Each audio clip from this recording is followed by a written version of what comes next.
El tema de hoy, dichos difíciles. Y vamos a ir a la bella, la hermosa y la inalterable palabra de Dios. Amén. En el Evangelio de Lucas, Lucas capítulo 9, versículos 51 al 62. Y dice de esta manera: cuando se cumplió el tiempo en que él había de ser recibido arriba.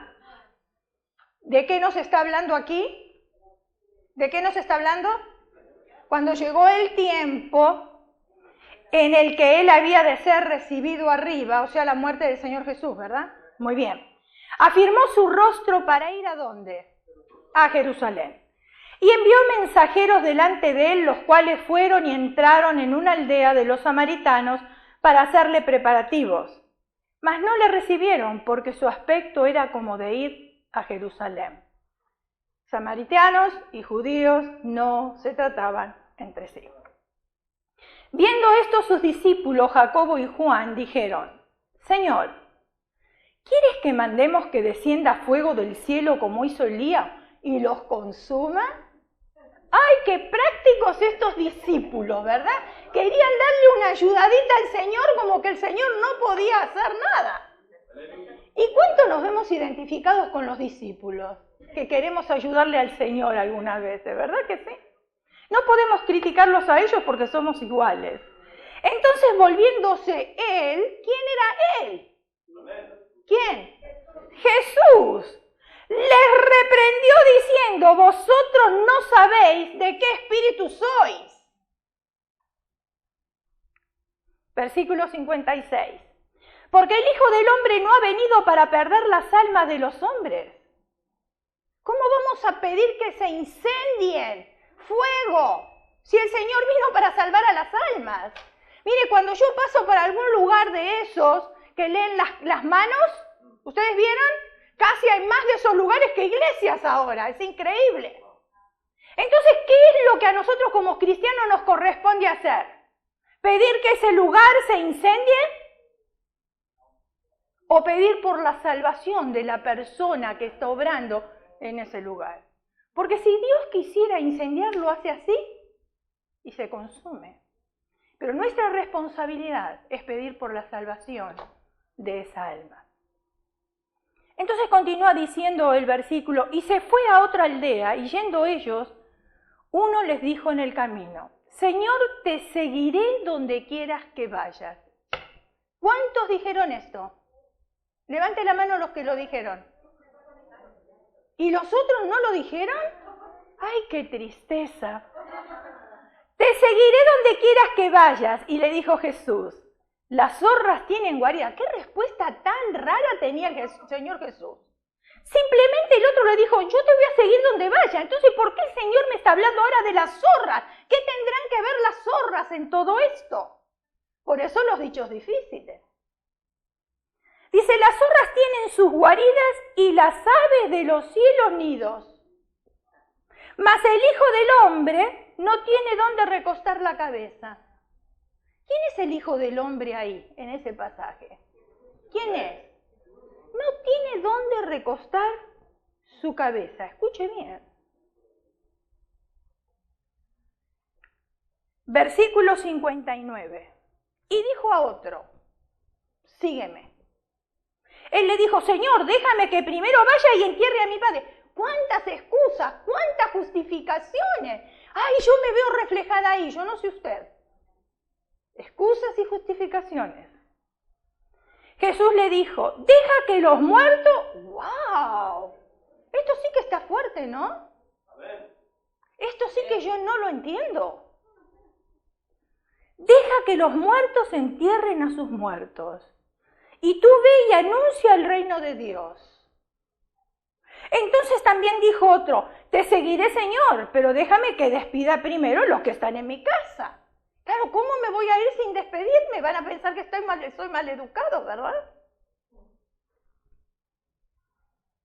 Y Jesús le dijo: ninguno que poniendo su mano en el arado mira hacia atrás es apto para el reino de Dios. ¿Cuántos dichos difíciles encontramos en estos pasajes, cortos pasajes que hemos leído. El Evangelio de Lucas, de alguna manera, nos deja saber que Jesús se estaba preparando para hacer un largo viaje con sus discípulos.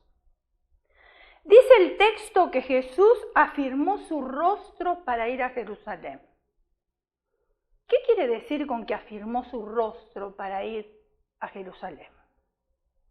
Lo que significa es que Jesús se estaba preparando para un viaje no muy placentero, en el que iba a encontrar conflictos, confrontaciones y también se iba a encontrar con la muerte. Ese era el viaje que iba a hacer. El Evangelio nos está invitando a seguir hasta la meta que la vida misma nos propone, aunque haya conflictos, confrontaciones, dolor y desesperación. ¿Los hay? Sí, los hay. ¿Los hemos enfrentado? Sí. ¿Los estamos enfrentando? Quizás muchos sí. Los enfrentaremos también, hasta que el Señor no nos llame a su presencia. La buena noticia es que nosotros no estamos solos. Eso es lo lindo. Jesucristo nos ofrece la seguridad de su compañía, porque Él dijo, yo estaré con vosotros hasta el fin. Entonces Él nos prometió que iba a estar con nosotros y que nos iba a acompañar. Y también su protección, eso es lo lindo. Lucas, capítulo 9, versículos 57 y 58, dice, yendo ellos, uno le dijo en el camino, Señor, te seguiré donde quiera que vaya. Ya lo hemos leído, pero lo vuelvo a colocar para refrescar la memoria. Yendo ellos, uno le dijo en el camino, Señor, te seguiré a donde quiera que vayas. Y le dijo, las zorras tienen guaridas y las aves de los cielos nidos, mas el Hijo del Hombre no tiene dónde recostar su cabeza. ¡Wow! No lo entiendo. Considerando las palabras de Jesús, vemos dos cosas. En primer lugar, que Jesús no era el Mesías esperado por el pueblo de Israel, o el pueblo judío. Porque ellos estaban esperando un Mesías que viniera a reinar con poder y gloria, y no un bebé que naciera en un pesebre. Entonces, para ellos, Jesús no era el Mesías. Y consideremos las palabras de Jesús cuando dice, las zorras tienen guarida y las aves de los cielos nidos, pero el Hijo del Hombre no tiene dónde recostar su cabeza. ¿Será que Jesús no tenía casa, no tenía cama, no tenía almohada?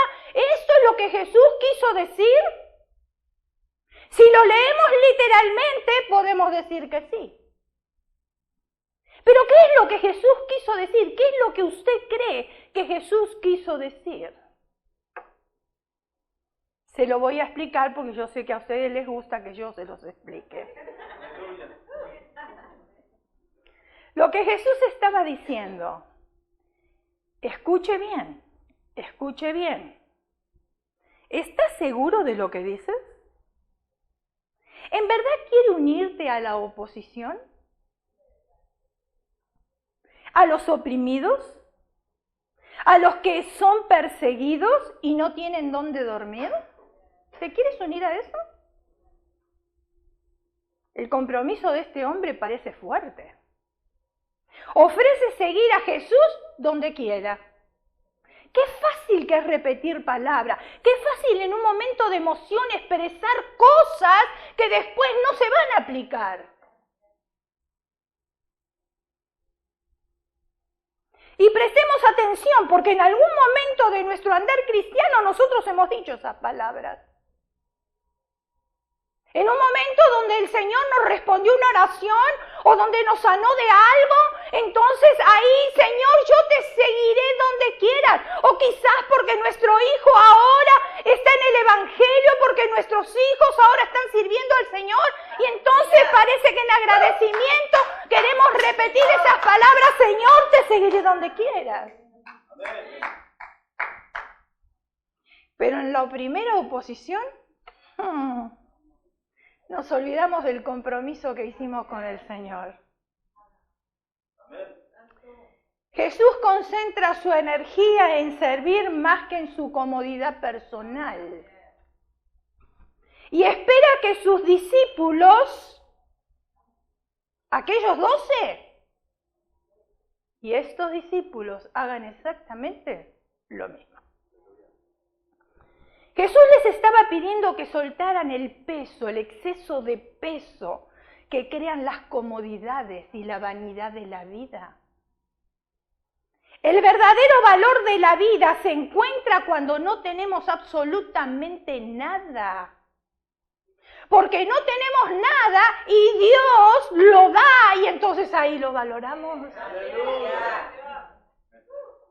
Ay, mire, cuando yo escuché uno de los evangelistas que vino de Argentina, aparte del Ministerio de Liberación, él hablaba, su predicación muy sencilla, era evangelio, pero donde el Señor lo usaba era en liberación, en sanidad del alma. Y también lo usaba para sanidad. Y entonces él contaba cómo en Argentina, en aquellos lugares remotos, no en la ciudad, en aquellos lugares remotos, ¿usted se acuerda de su país? Aquellos pueblitos donde ni sabemos que la gente existe y que creemos que ni siquiera ese pueblo existe. Bueno, ahí donde hay necesidad de Dios, Dios se hace presente y Dios emplomaba las muelas. Amén. Amén. Y cuando yo escuché eso me encantó. Y dije, yo quiero que me emplee una muela el Señor. Gloria a Dios. Amén.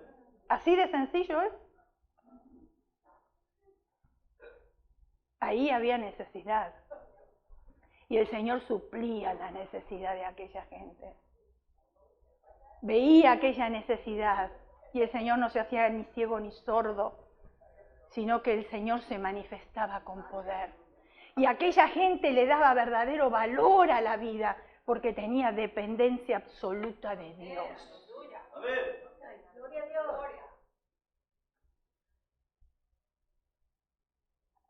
Cuando nosotros le damos ese verdadero valor a la vida, que no tenemos nada, si logramos nosotros ser felices en la escasez, entonces cuando llegue la abundancia, nuestra felicidad no dependerá más que del amor de Dios, porque ya estamos acostumbrados, ya vivimos dependiendo de Dios. Entonces ahora la abundancia no va a ser nada en nosotros, porque Dios se hizo presente en la escasez. La otra persona, cuando Jesús lo llama, mire lo que le responde. Y yo me identifico con cada uno de ellos, cuidado, porque yo soy ser humano también. ¿Dónde cometo errores? Y dice, otro de sus discípulos le dijo, Señor, permíteme ir y enterrar a mi padre. ¿Estaba pidiendo acaso algo fuera de lo normal, fuera de lo común? ¿Estaba pidiendo algo bueno? ¿Qué cree usted? ¿Estaba pidiendo algo bueno? Bueno, vamos a verlo, si estaba pidiendo algo bueno. Porque acuérdense que nuestros pensamientos no son los pensamientos de Dios. Nosotros nos basamos mucho por emociones. Y Jesús le responde, miren qué respuesta les da el Señor. Pero qué barbaridad. Deja que los muertos entierren a sus muertos, pero tú ve y anuncia el reino de los cielos. Yo no estaba esperando que el Señor me contestara eso. ¿Por qué? Porque las palabras del Señor parecen ser crueles, insensibles, porque Él primero nos dice que debemos de honrar a nuestros padres y que cuando ellos envejecen que no los menospreciemos, ¿sí o no? Y ahora me está diciendo, o se está contradiciendo, ¿qué es lo que usted cree? ¿Cómo me va a decir, deja que los muertos entierren a sus muertos? Un dicho difícil, ¿no? ¿En qué quedamos? ¿Jesús es misericordioso, amoroso? ¿O a veces es cruel? ¿O a veces dice una cosa y después se arrepiente y dice otra?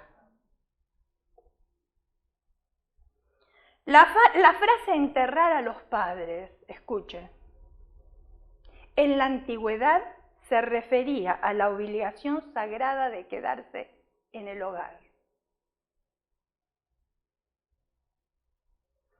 Hasta que sus padres murieran. No debían de hacer nada hasta que sus padres murieran. Podían pasar años hasta que los padres murieran, ¿o no? Décadas antes de que esto sucediera.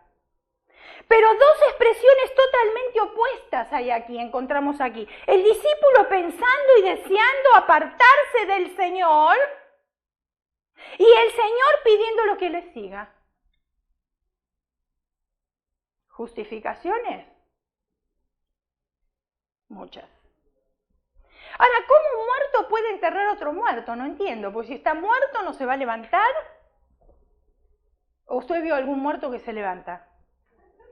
A veces decimos, ay, pero ¿por qué no viene alguien que ya murió para contarnos cómo es el cielo? Lo que Jesús le estaba diciendo, que solo los que no tienen a Cristo piensan que los que han fallecido están muertos. Y los que tienen a Cristo creen que los fallecidos están vivos. ¿O no es así? ¿Acaso no dice la Escritura que al sonar de la trompeta los muertos en Cristo resucitarán primero, pero después todo lo demás, ¿o no? ¿Y nos tenemos que presentar delante de la presencia del Señor? Entonces, ¿qué pasó? Es que la Biblia la muerte la llama dormir. Hay una gran diferencia.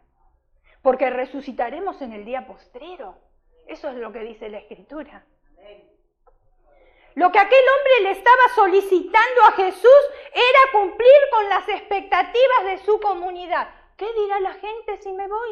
¿Qué dirá la gente si yo voy a servir al Señor y no atiendo la responsabilidad de mi casa? Y después de cumplir aquellas expectativas de otro, entonces recién estaba dispuesto para seguir al maestro. Mire, cuando el maestro llama, llama, no hay justificaciones. Finalmente otro le dice a Jesús, te seguiré. Te seguiré, Señor, pero déjame primero despedirme de mi familia. ¿Y Jesús qué es lo que le responde? Fíjense en ustedes que no le responde lo que nosotros esperábamos que respondiera. Dice, el que echa la mano en el arado y sigue mirando para atrás, no vale para el reino de Dios. Pero si yo solamente le dije que me voy a despedir de mi familia, ¿por qué me contesta de esa manera? En primer lugar, debemos mencionar que la traducción correcta de la frase debe ser, déjame primero que vaya a mi casa y pida permiso y luego te seguiré. Quizás usted se pregunte, ¿dónde está la diferencia? En el Oriente Medio, o en el Medio Oriente, la persona que se hospedaba en un lugar, porque hay que ir un poquitito a la historia para ver por qué el Señor contestaba de esa manera. Entonces, en el Medio Oriente, la persona que se hospedaba en un lugar, en un determinado lugar, pedía permiso para retirarse. ¿Nosotros tenemos esa costumbre? Permiso, me voy a retirar de su casa. ¿Lo hacemos? No lo acostumbramos, ¿verdad? Y el huésped respondía a Dios. Supongamos que yo voy a su casa, estoy de visita, usted es el huésped, y yo le digo, me voy a retirar de su casa. Después que usted me dio de cenar y etcétera, etcétera, yo le digo, me voy a retirar de su casa. Y usted me dice, adiós. Esa era una señal de concederle permiso. Ahora, cuando esto sucedía entre padres e hijos, porque ahí está hablando de familia, la cosa era mucho más formal todavía. Todos sabían que ningún padre dejaría a su hijo con una persona que tenía la fama de loco, de desquiciado que tenía Jesús. Jesús tenía fama de loco, de desquiciado. Tenía fama de revolucionario, porque sí vino a revolucionar aquí al mundo. Con sus dichos, con su manera de hablar, con su manera de pensar, con su manera de actuar. Por lo tanto, Jesús está reclamando en la vida de cada ser humano una autoridad mayor a la que han tenido y tienen los padres sobre nuestras vidas. Jesús bajo ninguna circunstancia acepta el segundo lugar en nuestras vidas. Él no comparte su gloria con nadie. Con nadie la comparte. En tu vida y en la mía no debe haber ninguna autoridad mayor que la de Jesús. Jesús no quiere ser áspero, ni mucho menos poco realista. Él sabe lo difícil que es dejar a un lado aquellas cosas, costumbres y vicios para seguir adelante.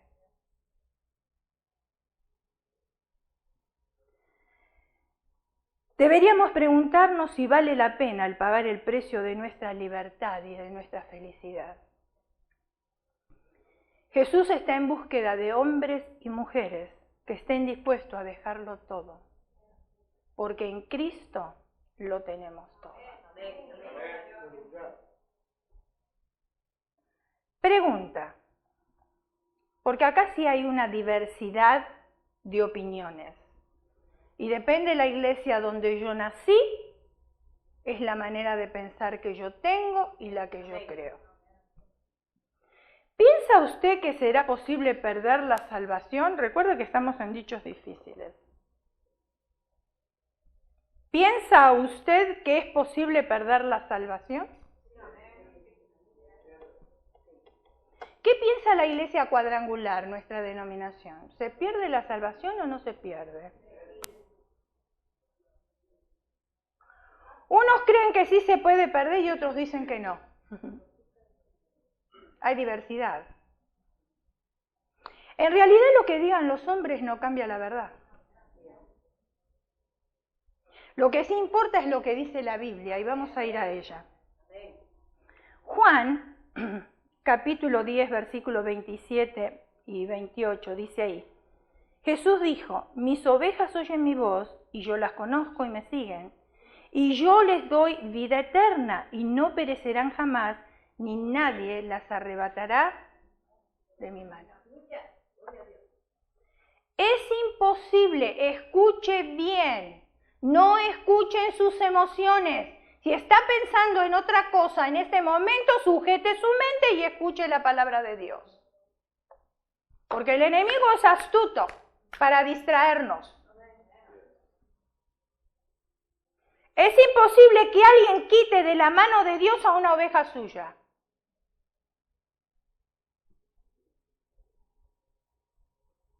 Pero ¿qué si la oveja por su propia voluntad y descuido decide salirse de la mano de Dios?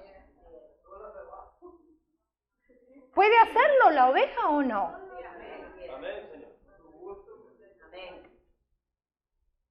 Pero si es de Dios, nadie la va a quitar de sus manos. Le voy a dar un ejemplo quizás más terrenal para que podamos entenderlo mejor. Hubo una vez un hombre que andaba pescando en un pequeño bote. Mientras pescaba se levantó una gran tormenta que le llevó mar adentro y cayó al agua. Ese hombre era un buen nadador, pero después de haber nadado por largo rato, entró en las grandes olas del mar y se le agotaron las fuerzas. Él pensaba entre sí, yo me voy a ahogar, ya fuerzas no tengo. Nunca más veré a mi esposa, nunca más veré a mis hijos. Seguro que ellos llorarán mucho al ver que yo no regreso. Pensando en su mente le dio temor, pero ¿qué podía hacer él? Ya casi no tenía fuerzas. De repente escuchó un zumbido y era un barco. Un barco con las pocas fuerzas que tenía se puso a gritar tan recio como pudo. La desesperación nos hace gritar, ¿verdad? Un marinero que se paseaba por el barco oyó los gritos y vio al hombre en el agua. Este le dio aviso al capitán de que había un hombre ahogándose. Así que se acercaron al hombre y le tiraron un lazo. Al ver el lazo, el hombre se esforzó, lo agarró y lo puso bajo sus brazos. Varios hombres lo jalaron a bordo. ¿Ahora pensaría que iba a morir? ¿Qué cree? Si ya lo habían jalado y lo habían puesto en el barco, ¿pensaría que iba a morir como cuando estaba en el agua? No. Imaginemos que después de varios días, este hombre, ya estando en ese bote que lo había salvado, decide volver a tirarse en el agua, porque no le gusta estar en el bote.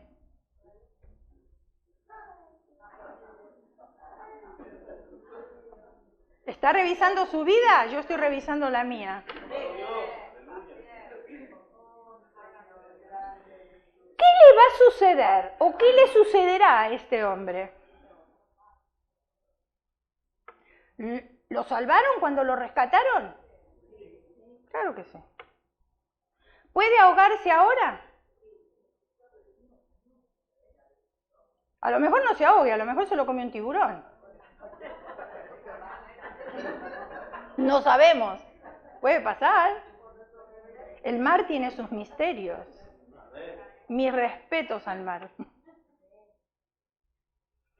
De la misma manera son los que llegan a Cristo. Se convierten y después se descarrían.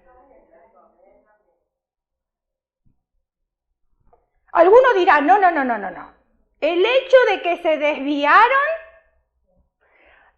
no comprueba que en verdad nunca hicieron una decisión por Cristo. No es cierto. No es cierto. ¿Qué sucedió con nuestro amigo? ¿Fue rescatado del mar? ¿Decidió saltar del barco y entrar en el mar de nuevo? ¿Quién decidió? ¿Acaso el Señor lo agarró así y te vuelves al mar?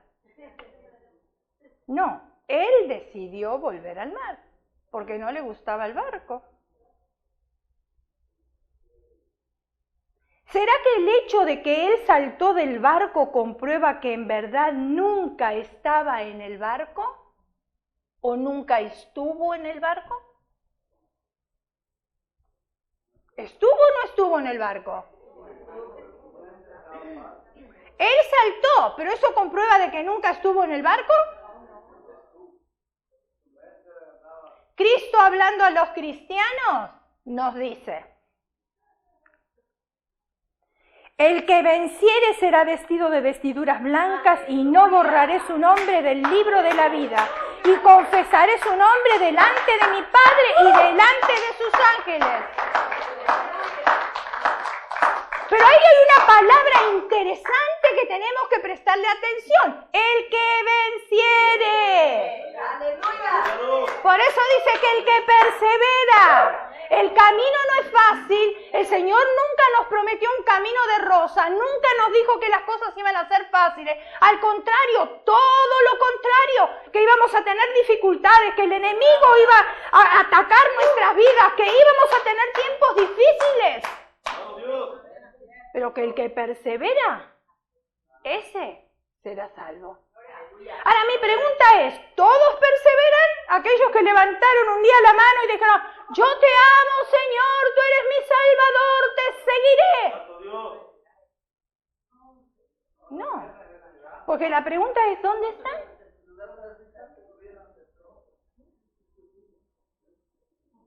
Es fácil pronunciar palabras,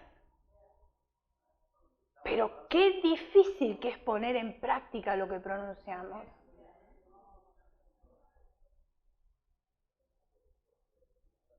El que venciere será vestido y no borraré su nombre. Él habla como que fuera posible que el cristiano que no vence perderá el privilegio. Eso es lo que yo entiendo. Ahora déjenme explicarle algo, que también es un dicho difícil.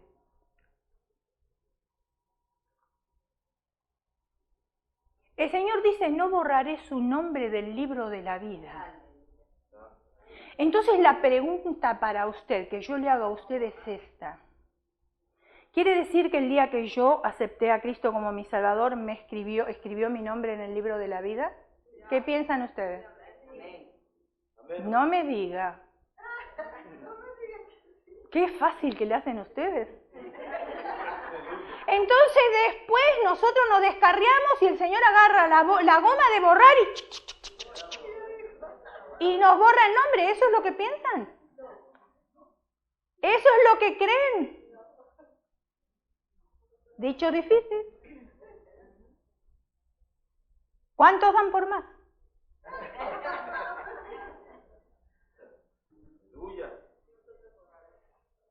No es así, mis hermanos. No es así. Cuando nosotros nacemos, que fuimos formados por las manos de nuestro Padre Celestial, nuestro nombre ya fue escrito en el libro de la vida.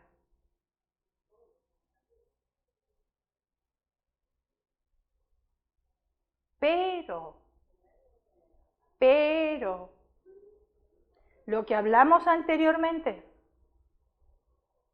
si yo me vuelvo para atrás, el Señor entonces sí borrará mi nombre del libro de la vida. Porque mi propio albedrío decidió dejarlo a Él y volver a las comodidades, dejarlo a Él y volver a las pasiones, dejarlo a Él y vivir una vida como a mí me plazca.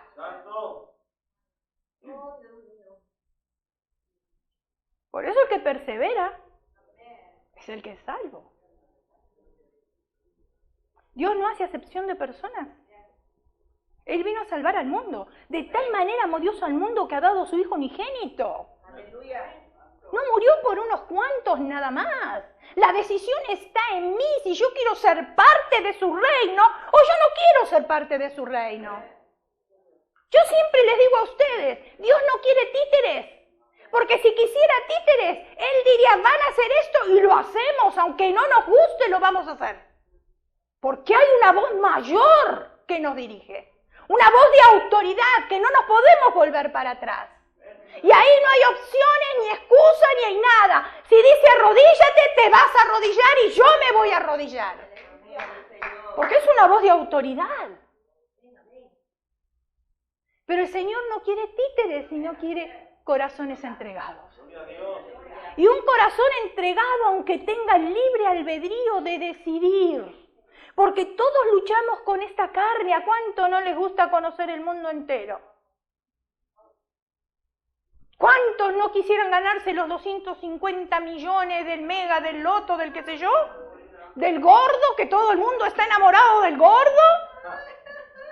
Para viajar y conocer el mundo. Ahora las noticias, Rusia, qué hermoso, qué grande, qué paisaje. ¡Ay, Rusia, Rusia! A todo el mundo se le antoja ir a Rusia.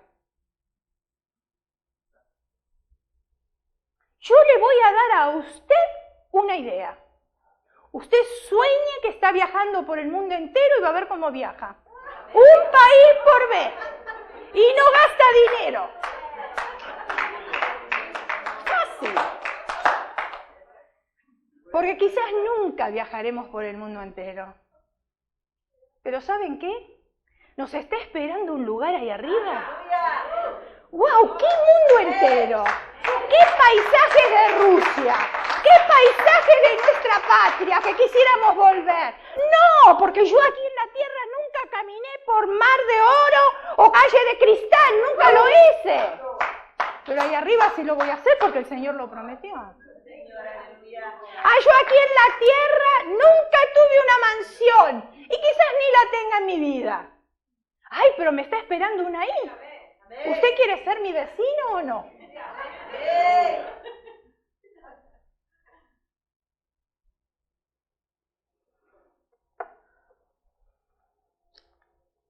Escuche lo que dice el Señor. Porque tenemos que ir a la palabra. Usted no me crea a mí, crea la palabra. Yo soy la vid, vosotros los pámpanos. Miren cuántos pámpanos. El que permanece en mí y yo en él, este lleva mucho fruto, porque separado de mí, nada Nada, una palabra de 4 letras que dice nada y no se le puede agregar. No se le puede agregar ni una gota de agua, porque nada es nada. Podéis hacer. El que en mí no permanece, la Escritura es clara. Entonces, ¿cómo voy a decir salvo, siempre salvo? Si yo no permanezco. El que en mí no permanece será echado fuera, como pámpano. Y se va a secar, porque no está conectado a la vid. Y se seca. Se seca. Mira, hermano, si usted quiere tener el mismo sentir de nosotros los pastores, de los líderes, el mismo sentir, usted tiene que estar aquí todo el tiempo. Porque si no, nunca va a llegar a tener el mismo sentir. Porque no nos conoce. No sabe ni dónde vamos, ni dónde nos dirigimos, ni qué pensamos, ni lo que va a hacer el ministerio. No lo sabe. Pero si usted está aquí todo el tiempo y usted participa de las actividades, usted se va a unir a nosotros y usted va a entender por qué se hacen ciertas cosas. Y entonces vamos a tener el mismo sentir y la misma manera de trabajar. Pero si no estamos en todos los servicios, nunca vamos a lograr la misma manera de trabajar. Es sencillo, es fácil. Y eso es lo que está diciendo el Señor. El que en mí no permanece será echado fuera como pámpano y se secará. Y lo recogerán y lo echarán en el fuego y arden. No asista a los servicios y va a ver si no se seca.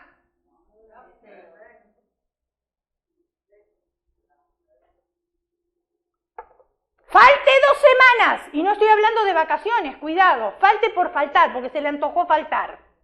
Pues todos tenemos derecho de irnos de vacaciones o ir a visitar a alguien. No estoy hablando de eso. Falte porque se le antojó. ¿Más claro? Cuando usted vuelve a las 2 semanas se va a sentir como sapo de otro pozo.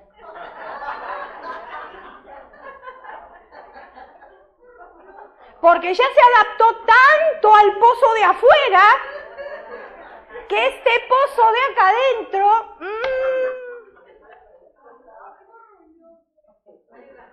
¿Lo conocen ese dicho o es algo mío? ¿Sí lo conocen? Ah, ok, entonces es un dicho mío. ¡Ahí va! Se las devuelvo porque ustedes tienen tanto que por lo menos déjenme a mí al uno. Antes que una rama pueda ser cortada de un árbol, tiene que estar conectada.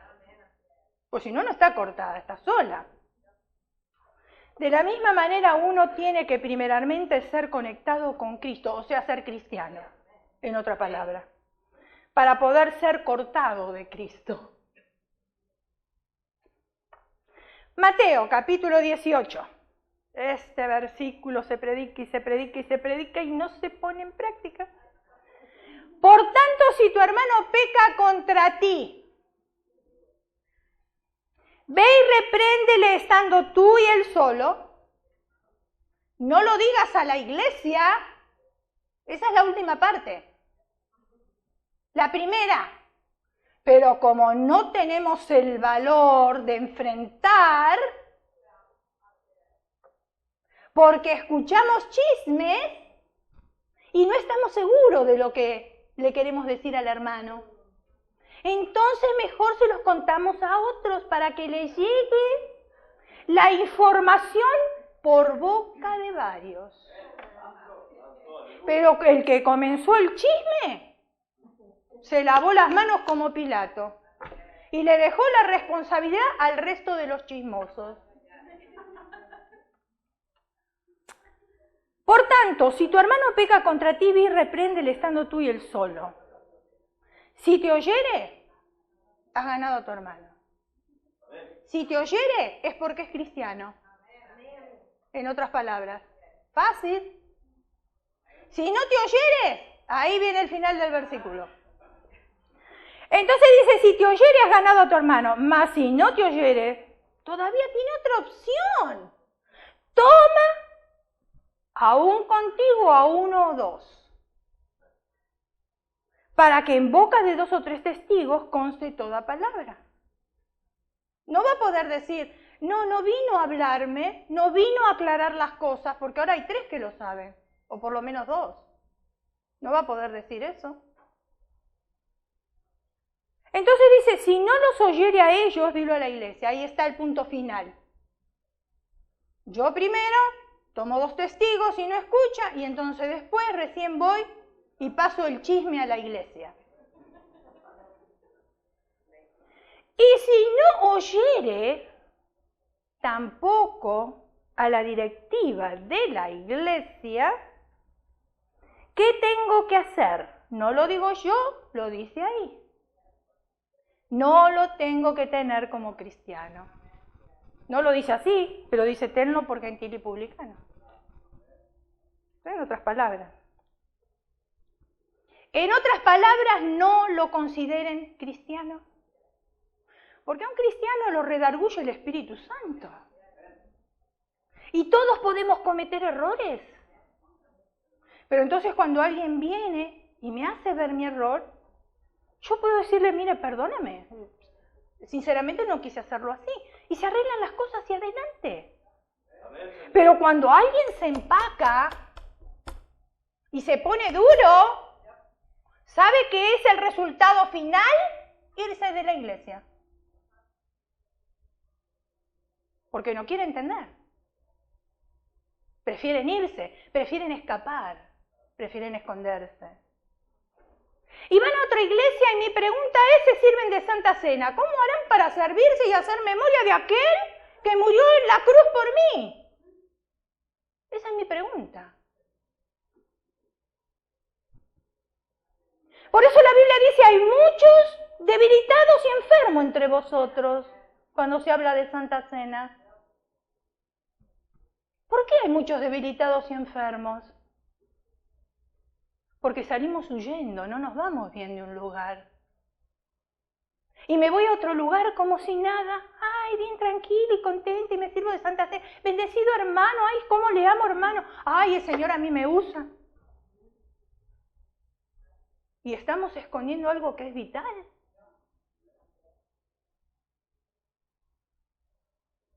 El Señor no quiere que ninguno que Él ha conocido se aparte de Él o que Él ha alcanzado se aparte de Él. El Señor no quiere eso.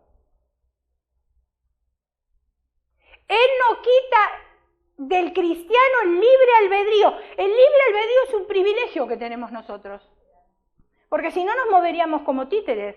Haz esto, haz aquello, carrera marchita al piso, ahora come, ahora duerme. ¿Se imaginan ustedes? Sería una vida triste, ¿no? Para nosotros que estamos acostumbrados a vivir con libertad. Entonces es un privilegio dado a los hombres por mandato divino. El cristiano aún es libre para escoger. Si el cristiano decide apartarse, entonces las cosas cambian. Nosotros tenemos el deber, escuche, de corregir y de amonestar. Cuando digo amonestar, no estoy diciendo de tirarles piedra o de acusar a nadie. Para tratar que aquel hermano que está fuera de los caminos del Señor o que no está obedeciendo, vuelva al redil. El que hace volver a un pecador, dice la Biblia, de su camino, ¿qué pasa? ¿Qué hace?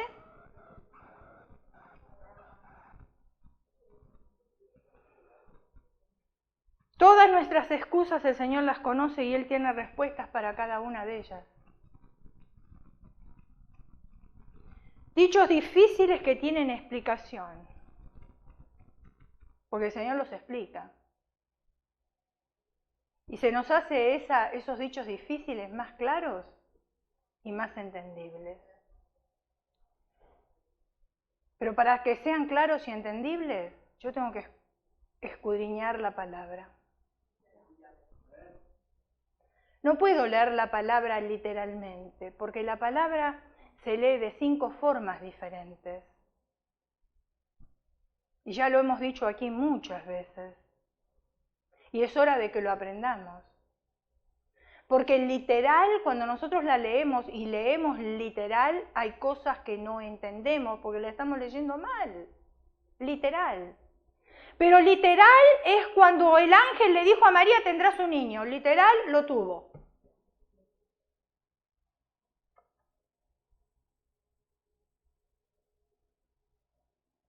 Espiritual.